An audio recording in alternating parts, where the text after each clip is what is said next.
समितीचे नेते भाजपचे, शिवसेनेचे आणि राष्ट्रवादीचे यांच्या बैठका पार पडत आहेत. त्यानंतर अंतिम निर्णय हा मुख्यमंत्री देवेंद्र फडणवीस साहेब, एकनाथ शिंदे साहेब आणि सुनेत्रा वहिनी असे एकत्रितपणे निर्णय घेणार आहेत. म्हणून आता जागा वाटपाच्या चर्चेमध्ये काय घडलं, काय मागणी केली यावर कोणतंही भाष्य करणं उचित होणार नाही.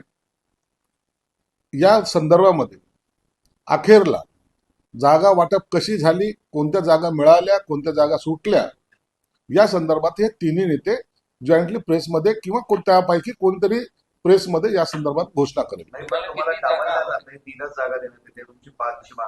आज सगळ्या बोलणी चालू आहेत, असं डावललं जातंय, काय मिळतंय नाही मिळतंय हे प्रश्न आता उपस्थित होत नाहीत.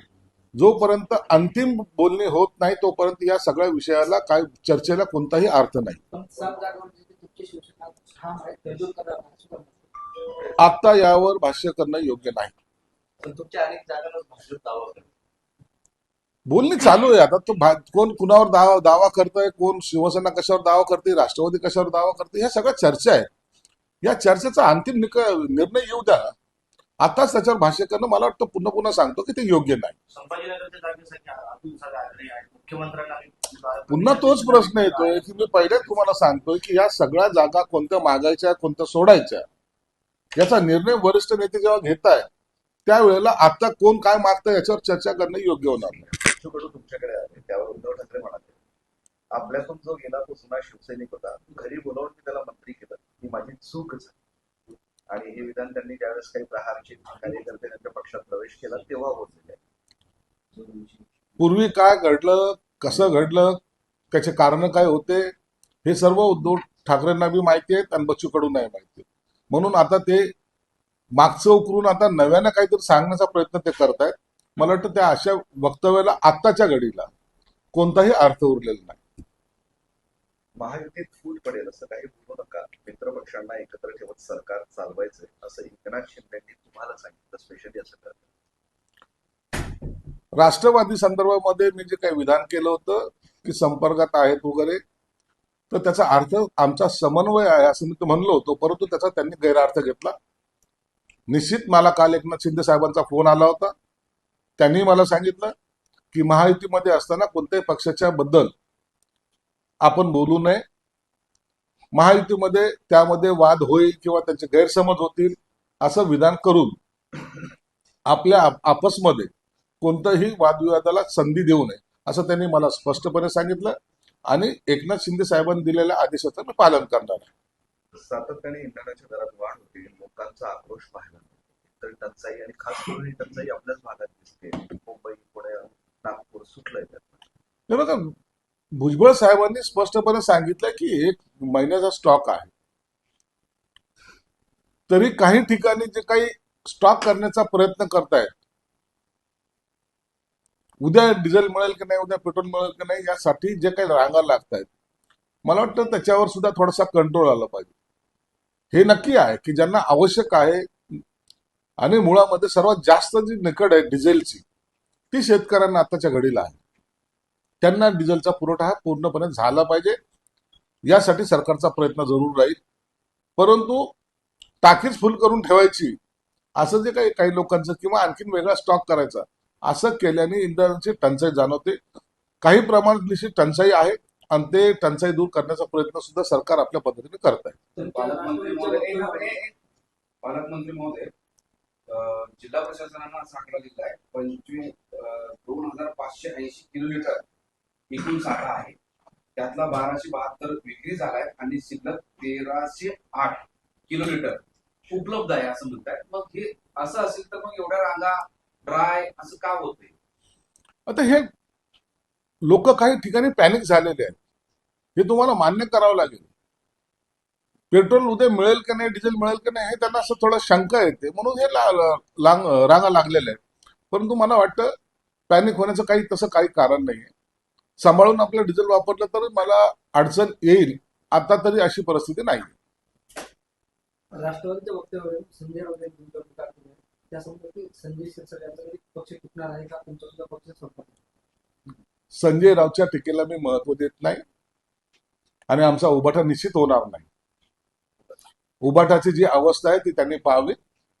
आमच्या पक्षाची गती आणि आमच्या पक्षाचा असलेला आताचा रेकॉर्ड एकदा विद्वान असल्यामुळे त्यांनी डोळ्याखालून घालावं.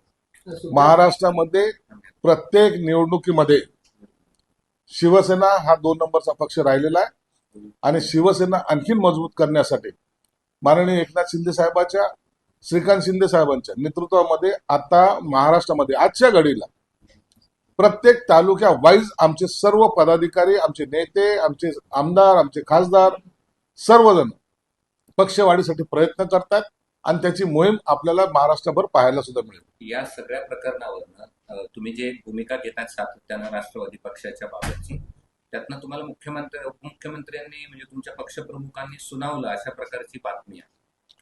सुनावलं नाही तर एकनाथ शिंदे हे आमच्या पक्षाचे प्रमुख आहेत आणि एखादं वाक्य माझ्याकडून जर चुकून निघलं किंवा माझ्याकडून काही चूक झाली तर ते दुरुस्त करणं किंवा मला समज देणं हे एकनाथ शिंदे साहेबांचा असलेला अधिकार आहे. त्या अधिकाराला सुनावलं, खडसवलं, फटकारलं अशा शब्दात आम्ही घेत नाहीत, तर तो आम्ही त्यांना आदेश मानतो आणि त्या आदेशाचं पालन करतो. मग यापुढे तुम्ही राष्ट्रवादीवर किंवा इतर पक्षावर बोलणार नाही? जेव्हा जशी परिस्थिती येईल त्यावेळेला त्या शिंदे साहेबांना विचारून योग्य तो निर्णय घेतला जाईल. तर उपमुख्यमंत्री एकनाथ शिंदे यांच्या भेटीसाठी भाजपचे प्रदेशाध्यक्ष रवींद्र चव्हाण मंडलमान निवासस्थानी गेले आणि तिथं त्या जाणार आहेत.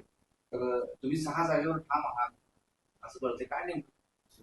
मी आता याच्या पूर्वी सुद्धा सांगितलं की आता हे जे काही स्थानिक स्वराज्य संस्थेच्या निवडणूक आहेत या संदर्भामध्ये फायनल स्टेजला चर्चा होणं अपेक्षित आहे. 25 तारखेपासून फॉर्म भरण्याची तारीख आहे आणि म्हणून अशा वेळेला लवकरात लवकर यावर तोडगा निघावा, याच्यातलं जागा वाटपाचं हे सर्कल हे पूर्ण व्हावं हा त्याच्या मागचा उद्देश आहे.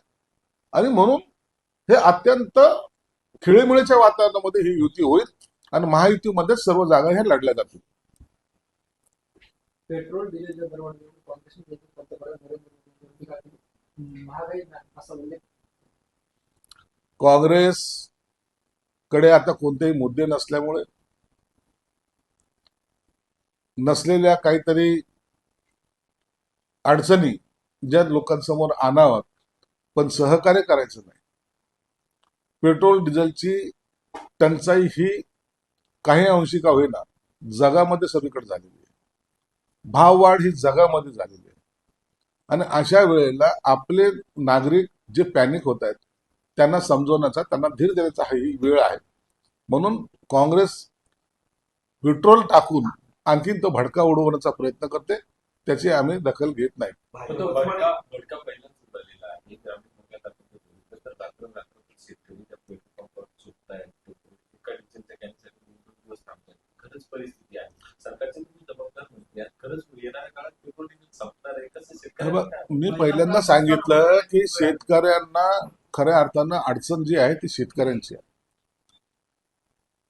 हा मोसम जो आहे या वेळेला शेतकऱ्याला डिझेलची अत्यंत आवश्यकता आहे. या 8-10 दिवसामध्ये शेतीची मशागत असेल, इतर कामं असेल, जर ते पूर्ण झाले नाही तर शेतकऱ्याच्या हाताचं वर्षभराचं पीक जाईल. म्हणून शेतकरी चिंतेत आहे. तो डिझेल मिळवण्यासाठी रात्रभर जागतोय ते यासाठी की त्याला वाटतं की नाही, मला माझं जे उदरनिर्वाहाचं साधन आहे, जी शेती आहे, ती जर मी पिकवली नाही तर मी उपाशी मरेन. आणि या धास्तीपोटी आज शेतकरी तिथं आहे. म्हणून शेतकऱ्याची काळजी घेणे सरकारचं काम तर आहेच आहे. आणि आम्ही सर्वजण म्हणजे सरकारमध्ये मी असेल का आणखी सर्वजणच शेतकऱ्याच्या पाठीशी आहोत आणि शेतकऱ्यांना कुठे डिझेल कमी पडू देणार नाही असं मुख्यमंत्री महोदयांनी सुद्धा सांगितलं. नवनवीन घडामोडी पाहण्यासाठी स्टार महाराष्ट्र न्यूजला सबस्क्राईब करा आणि ताज्या बातम्यांचे अपडेट मिळवण्यासाठी बेल आयकॉनला प्रेस करा आणि परिपूर्ण बातमी बरोबर रहा, इतरांपेक्षा एक पाऊल पुढे.